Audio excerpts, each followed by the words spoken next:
The upside down turn of Afghan situation in just 2 weeks has also left observers wondering if the Taliban alone, or any terrorist group for that matter, is capable of executing such a plan where a country falls to radicals in just a matter of days. Previous Kabul administration always accused Islamabad of nurturing Taliban and providing them sanctuary. Other countries like China too have been trying to make inroads in this strategically located country. So what are they up to now? What has been their position and how are they raising their stakes amidst a deteriorating situation? Let's try to find out through this report.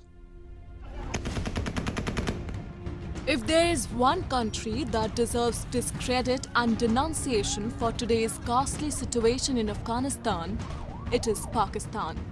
Trying to project itself a deft diplomatic state, this country is responsible for pushing Afghanistan on the verge of ruins. A sustained nefarious agenda for decades has finally paid off. It has broken into a country that it always sought to keep under its influence. However, the grim reality is that it managed to succeed despite the whole world knowing that Taliban was being sponsored by Islamabad for all these decades. And while it may not achieve what it always wanted, the US is out. And there could not have been a better gift to its real masters in Beijing, who have been desperately yearning for a strategic, political and business base in Kabul. Experts also say that Islamabad and Beijing, who have been given a bloody nose by India in recent past, might want to use Taliban mercenaries to create more troubles in Kashmir. India says it has been closely monitoring all the developments but has also sought more intel sharing among Quad members to keep the enemy at bay. We are concerned about what is happening anywhere in the region because it's not just a northern neighbor, even a western neighbor has these nuclear weapon systems.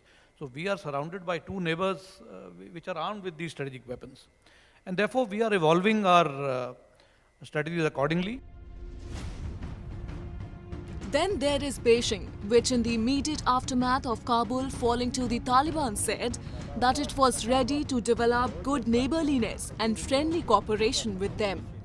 Experts say that Beijing has been engaging with Taliban for years. Even the Taliban has specifically said that it wants to develop good relations with China. While China could be eyeing the vast resources of landlocked nation, the Taliban would have a UNSC permanent member's backup to stake their claim of getting recognition. Unlike most of the ambassadors who have fled the Taliban-controlled Afghanistan, China continues to have its man on the ground, clearly indicative of the bonhomie the two have forged in past without any limelight.